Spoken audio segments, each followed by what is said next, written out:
Hey everyone, welcome back to my channel. So, যারা B Ed exam entrance টেস্টের জন্য preparation নিচ্ছ তাদের একটা কথা জানা নেই, গভর্নমেন্ট কলেজও তোমরা ভালো করে পড়লে যেতে পারবে এবং প্রাইভেট ইনস্টিটিউটেও যেতে পারবে।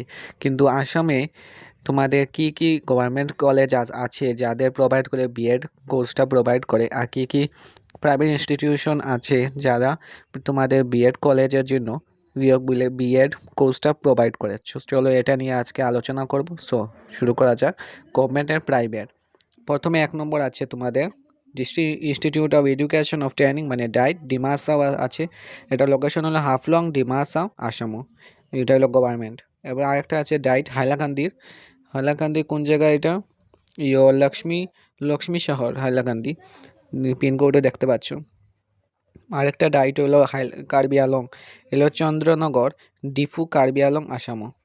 এটাও সরকারি। আরেকটা হলো সিরুমিত ডাইট আছে, এটা হলো কালীগঞ্জ, এটাও গভর্নমেন্ট। এবারে টিচার ট্রেনিং কলেজ, এটা হলো শিলচর কাচার, আসাম, এটাও গভর্নমেন্টের। সো এরপর প্রাইভেট ইনস্টিটিউশন আছে তোমাদের শশীভূষণ ইনস্টিটিউট অফ এডুকেশন, এটা হলো হাইলাকান্দির। আর একটা আছে তোমাদের হাইলাকান্দির, দুইটা Hailakandi, Shyamaprasad Mukherjee college of education আছে, এটাও প্রাইভেট।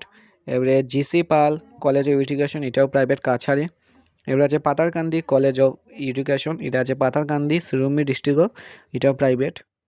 এরপর আছে তোমাদের Santosh Kumar memorial institute of education, এটাও আছে তোমার কাটলিচড়া হাইলাকান্দিতে আছে। এরপর তোমাদের আছে শিলচর কলেজ অফ এডুকেশন, শিলচরে আছে প্রাইভেট ইনস্টিটিউশন। এরপর আছে বিবেকানন্দ কলেজ অফ এডুকেশন, এটা তোমাদের main road near SBI branch, করিমগঞ্জের তোমাদের। এটা পাতারকান্দি সাইডে ওদিকে পড়েছে। সো অল দ্য স্টুডেন্ট, তোমরা এই ইনস্টিটিউটের জন্য প্রিপারেশন লো, আর এখানে একটিতে তোমরা অ্যাডমিশন নিয়ে নাও। যদি গভর্নমেন্ট পাও না তাহলে প্রাইভেটেও তোমরা যেতে পারবে। সো আজকে নিয়ে আসবো তোমাদের জন্য ভিডিও। So by.